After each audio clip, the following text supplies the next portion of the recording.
Christie, you joined Second Life way back in 2006. What prompted you to join, and what was the educator scene like back then? Thank you, KJ. I'm happy to be here. I started in Second Life at the urging of two colleagues. I think I jumped into Second Life the day that I heard of it. I'd never been into a virtual world before, so I was greatly relieved to have two colleagues who made it easy for me to acclimate in Second Life, and they immediately brought me into the education and library communities here. In 2006, these were already robust communities, and my early days were really about, exploring this new virtual world and learning how to live here, but also about meeting other educators. I found this an incredibly valuable experience because I was meeting educators from around the world and around the country, educators who I might have met historically at conferences, and they may have come into my life only briefly and then left again. But here you could establish long-term professional relationships with these other educators. You could hear their stories, learn from their experiences, and collaborate with them long-term in ways that I never was able to do before because our acquaintance was so short at the conferences.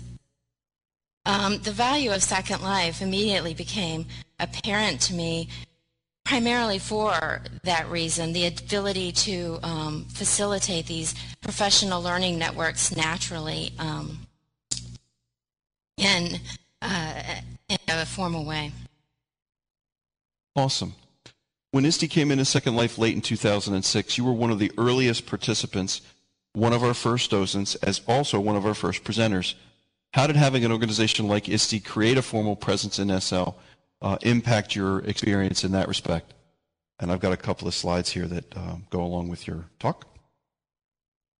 Thanks, KJ. One of the first communities I became involved with in Second Life was the ISTE community. I think that I joined Second Life right at the time that ISTE was establishing its presence on ISTE Island, and I met Kitty Gloom Cassidy right away. I cannot tell you how valuable having ISTE here was to my Second Life experience. I don't know if I would still be as active in Second Life if it wasn't for ISTE. When I first became involved in ISTE, there were the socials and the show and tells that you've mentioned, but Kitty Gloom was also starting the docent program. And, I jumped right in. I was looking for ways to meet people and to learn about how other educators were using this virtual world and to figure out how I could contribute to this growing community. I highly recommend docenting to anybody who is considering it or who is looking to meet and establish relationships with other educators.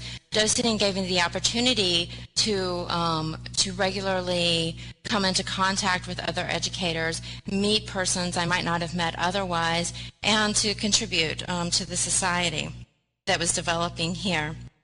The show and tells, this formal infrastructure that ISTE began developing right away for educators to formally share their real life and their virtual experiences in the educational community, were incredibly valuable.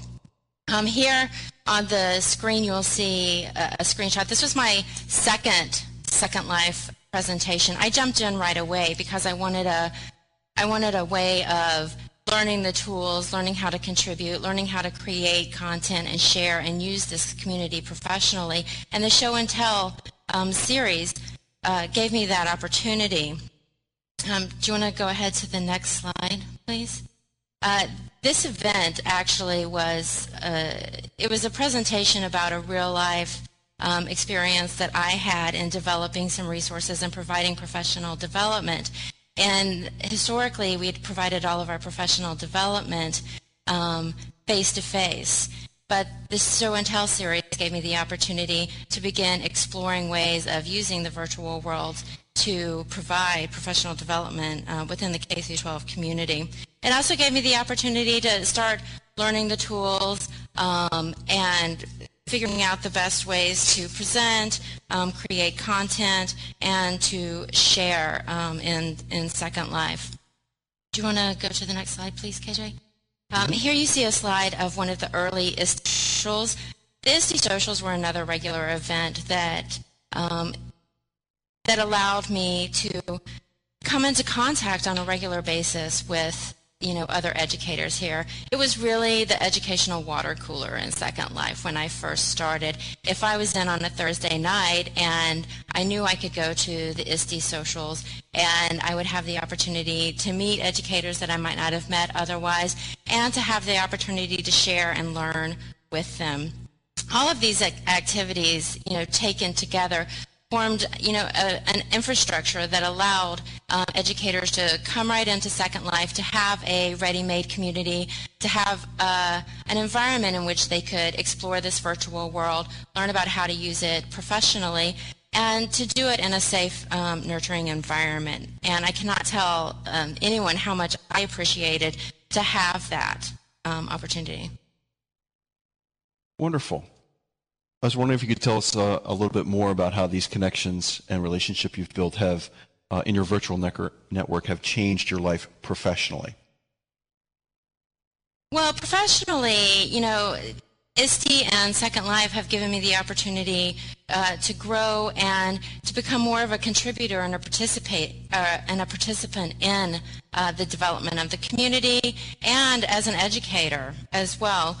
Here you'll see a slide of the educator experience pathway. Some of you may be familiar with it here on ISTE Island. Becoming involved with the creation of this pathway, it was an opportunity for me to take my own experiences and help make the experiences of new educators here in Second Life better. I came in with 2 colleagues from work, so I had a ready-made mentoring environment for coming into Second Life. And I hope that this experience pathway proves to be that for others who might not have that built-in network locally. Next slide, please. Here you'll see this next slide actually is a social that we had where we discussed the educator's experience pathway.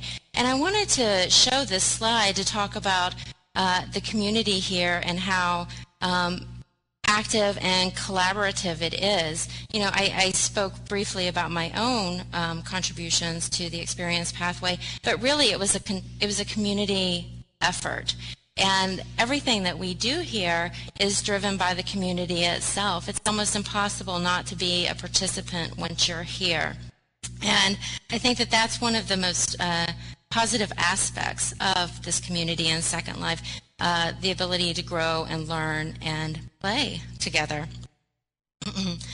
Also, after participating in Second Life, in the ISTE events in Second Life for so long, it gave me the opportunity to experiment and to play with these tools and to learn from my colleagues.